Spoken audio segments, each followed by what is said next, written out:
On termine ça en force avec notre expérience. Être ingénieur, c'est génial. Et si je vous parle de moto électrique, on n'a pas trop d'images claires. Hein? Ouais. On peut voir le triporteur tranquille sur le trottoir vers le centre d'achat, alors que c'est pas du tout le cas ici. Oh non, aucun nenni. On parle ici d'une moto assez impressionnante et c'est grâce, entre autres, aux étudiants de l'Université de Sherbrooke, le groupe EMUS, qui travaille là-dessus. Et vous allez voir, on en veut une. On en veut une. Oui.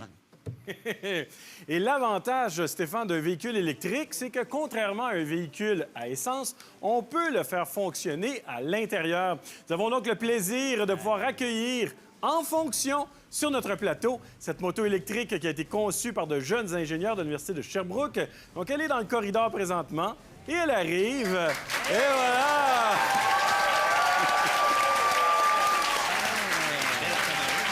Eh bien...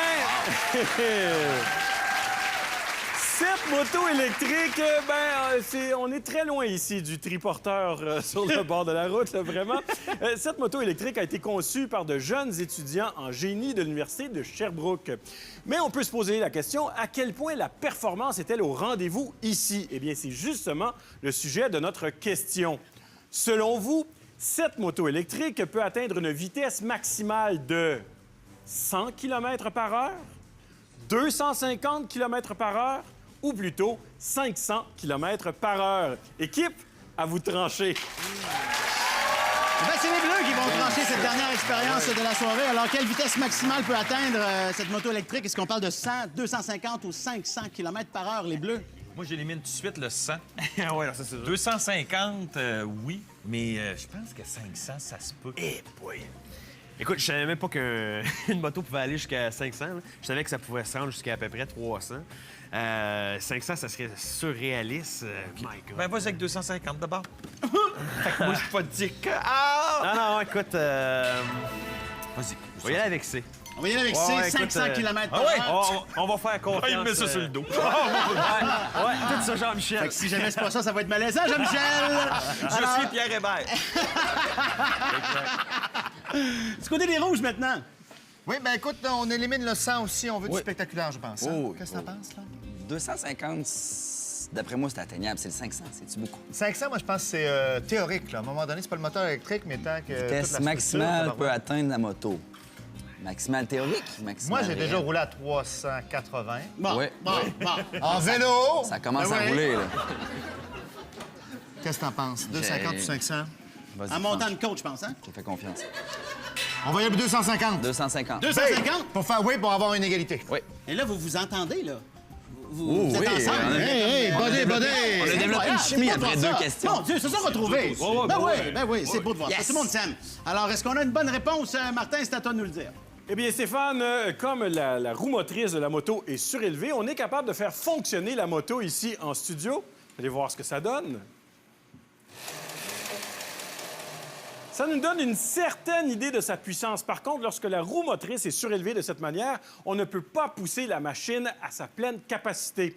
Il faut plutôt se référer à des images, justement, de cette même moto sur une piste de course pour constater qu'elle se déplace extrêmement rapidement. En ligne droite, elle va très vite. Est-ce qu'elle va aussi vite que 500? Faut pas exagérer, là, quand même. Mais elle se déplace plutôt en ligne droite à une vitesse de 250 km/h. La réponse est donc oui. Bravo à l'équipe des Rouges! Eh ben oui! Yes! Les rouges, donc, qui creusent l'écart maintenant. C'est 30 pour les rouges et 10 pour les bleus. Ouais, mais Yes! C'est encore possible, c'est encore c'est une possible. question de temps avant que les étudiants poussent la moto jusqu'à 500. Ah, ben c'est Ben sûr ouais. que dans quelques années, ici même, on recevra peut-être une nouvelle moto qui va... mais pas ce soir, malheureusement. Malheureusement. Bravo, Lucas, bravo. Bravo, merci. Bravo. Malheureusement, t'as suivi Jean-Michel. Ben, c'est ça. Mais quand même, 250 km/h, Ouais. c'est tout à fait impressionnant. La technologie des véhicules électriques avance à grands pas. Martin, explique-nous ça. Eh bien, tout d'abord, Stéphane, il faut comprendre le principe même du moteur électrique. Pour avoir un tel type de moteur, il nous faut deux éléments. Tout d'abord, il nous faut au moins une pile ou une batterie. Dans le cas de la moto, les batteries se retrouvent juste ici, à l'intérieur de ce compartiment. Et il nous faut au moins un aimant. Dans le cas de la moto, il y a plusieurs aimants qui sont disposés dans cette roue noire qui est disposée tout près de la roue motrice, de l'engin.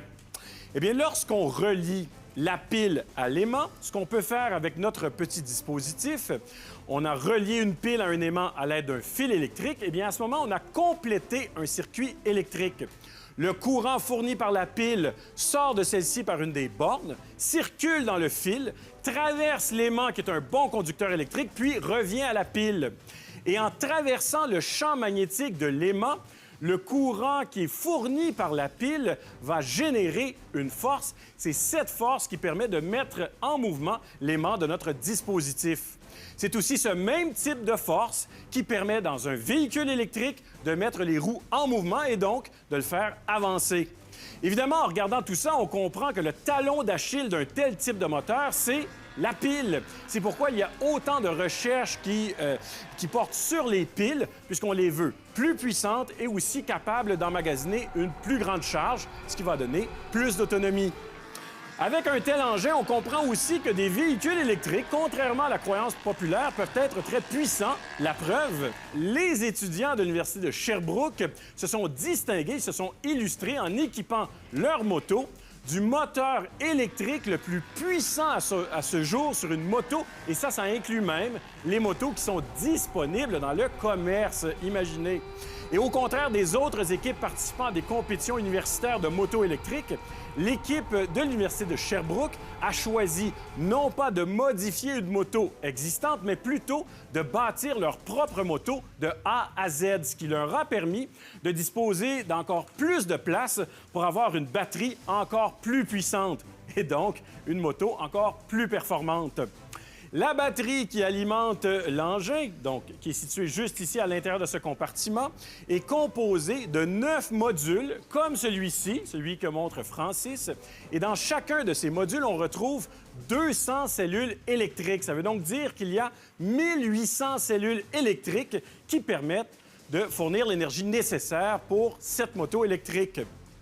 Et le pari a été très payant, Stéphane. Imaginez, l'équipe de l'Université de Sherbrooke vient tout juste de remporter les honneurs dans la catégorie universitaire de la compétition de moto électrique E-Motor Racing Varsity Challenge 2016 qui a eu lieu au New Jersey. Et j'en profite en terminant pour remercier Benjamin Bédard et Simon Lavigne du projet EMUS de l'Université de Sherbrooke qui nous ont permis de vous présenter cette moto à la fois fascinante et très performante. Voilà Stéphane, et à nouveau, félicitations à l'équipe des Rouges. Les Rouges, donc, qui creusent l'écart avec cette expérience. Et notre moto qui nous quitte. C'est 30 pour les Rouges, 10 pour les Bleus. Si vous voulez revoir cette expérience, c'est facile. Vous visitez notre site Internet qui apparaît au bas de l'écran et vous pourrez la revoir à votre guise. Et après une expérience comme celle-là, je pense à tous les papas qui ont dit à leurs jeunes un jour « Lâche la moto puis va à l'école ». Eh bien voilà. Voilà une nouvelle option pour vous. Ça se peut, ça se peut.